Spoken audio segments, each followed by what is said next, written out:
एक संवाद चल रहा है। स्वयं राहुल जी भी आज दरभंगा पधारे हैं, उनके बारे में बताएंगे कि किस तरह से उनको रोकने की कोशिश है, किस तरह से उनको समाज के जो कमजोर वर्ग के लोग हैं, दलित हैं, पिछड़े हुए हैं, उनसे भी संवाद करने से उनको रोका है, बातचीत करने से रोका है। लेकिन वो पुलिस के रोकने से और प्रशासन के रोकने से वो रुके नहीं, बल्कि वो वहां तक पहुंचे जहां उन्होंने वहां के दलित छात्रों के साथ संवाद किया।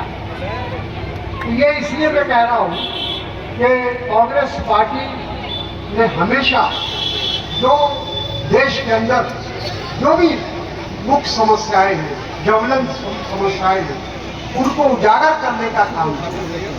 बिहार के बारे में बहुत सारे हमारे साथियों ने बताया कि बिहार में किस तरह से लगातार पिछले 20 साल से भी प्रिया जी हमसे पूछ रही थी कि 20 साल में लगातार डबल इंजन की सरकार है और नीतीश कुमार जी मुख्यमंत्री हैं। 20 साल कोई छोटा वक्फा नहीं होता, 20 साल 2 दशक और इतना समय किसी भी व्यक्ति को नहीं मिला। बिहार में बहुत सारे मुख्यमंत्री बने, लेकिन 2 दशक तक लगातार मुख्यमंत्री बनने का अगर किसी को मौका मिला तो नीतीश कुमार को मिला।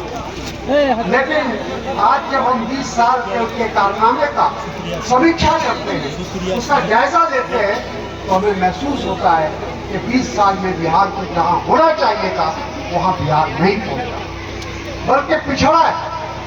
बिहार आज किसी भी क्षेत्र में ले लीजिए, हम तो आज शिक्षा की बात कर रहे हैं, लेकिन आप स्वास्थ्य की बात कर लीजिए, रोजगार की बात कर लीजिए, गरीबी की बात कर लीजिए, पिछड़ापन की बात कर लीजिए, जिस क्षेत्र में भी आज हम अगर खड़े हैं, बिहार खड़ा है, तो सबसे आखिरी मैदान पर खड़ा है।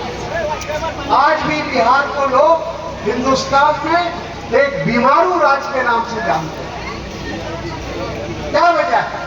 सारे प्रदेश आगे बढ़ रहे हैं, उनके आकार कारखाने खुल रहे हैं, उद्योग लग रहा है और हमारे यहाँ से पलायन का सिलसिला जारी है। हमारे नौजवान पढ़ लिख कर आज दर की ठोकरें खा रहे हैं। आज वो तमाम बड़े बड़े शहरों में जाकर अपने रोजगार की तलाश कर रहे हैं, अपने माँ बाप का पेट भरने के लिए, अपने बच्चों की परवरिश के लिए उनको हिंदुस्तान के कोने कोने में जाना पड़ रहा है। हमारा मजदूर आज आप कहीं चले जाइए, केरला चले जाइए, तमिलनाडु चले जाइए, गोवा चले जाइए, किसी हिंदुस्तान के किसी भी सूबे में चले जाइए, रियासत में चले जाइए, आपको अगर मजदूर की शक्ल में कोई मिलेगा तो वो बिहारी मिलेगा। क्या वजह है कि बिहार के लोग आज दर की ठोकरें खा रहे हैं? उसकी वजह यह है कि हमारे बिहार के अंदर कोई उद्योग नहीं है। पिछले 20 साल में, सुप्रिया जी, पिछले 20 साल में हमारे बिहार में कोई उद्योग नहीं है, कोई कल कारखाना नहीं खुला और इसी यही कारण है कि आज अधिक से अधिक लोग अपनी रोजी की तलाश में आज दूसरे राज्यों में जा रहे हैं। तो हम चाहेंगे आने वाला अभी कुछ ही दिनों के बाद, कुछ ही महीनों के बाद हमारे बिहार विधानसभा का चुनाव, एक नई सरकार चुननी है आपको।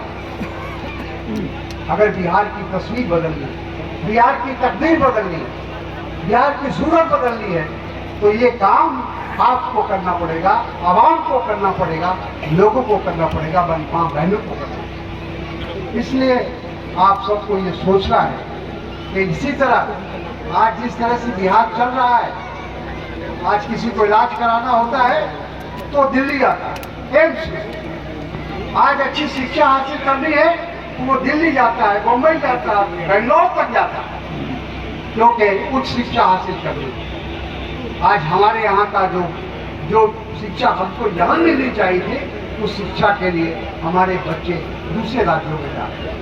हमारा पैसा, हमारी पूंजी आज दूसरे राज्यों में जा रही है, ये फीस की शिक्षा।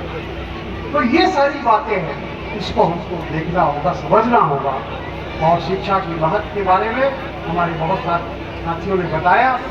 हमारे अग्रवाल साहब पूर्व में विधान परिषद के सदस्य ने बताया, बड़ी अच्छी बात उन्होंने कही क्या आदमी जो होता है वो यतीम वही होता है जिसको तालीम नहीं है। माँ बाप चले जाए कोई बात नहीं हो, अफसोस उसका भी होता है, लेकिन तालीम हमारी कितनी अहमियत रखती है इसके बारे में मुझे बताया, मास्टर साहब ने बताया और लोगों ने बताया। तो मैं आप सबका ये उम्मीद करता हूँ कि जो आने वाला समय है वो हम सब के लिए बहुत ही इम्तिहान की घड़ी है।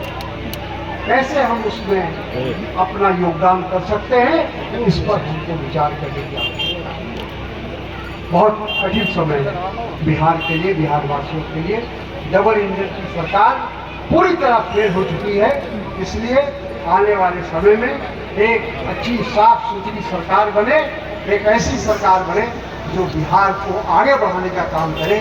बिहार के ऊपर जो एक धब्बा लगा हुआ है बीमारू राज का, वो धब्बा को समाप्त करे और हमारे नौजवानों को दर दर की ठोकरें खाने के लिए दूसरे राज्यों में ना जाना पड़े, पढ़ाई ना करना पड़े, उनको यही नौकरी मिले, यही रोजगार मिले, इसकी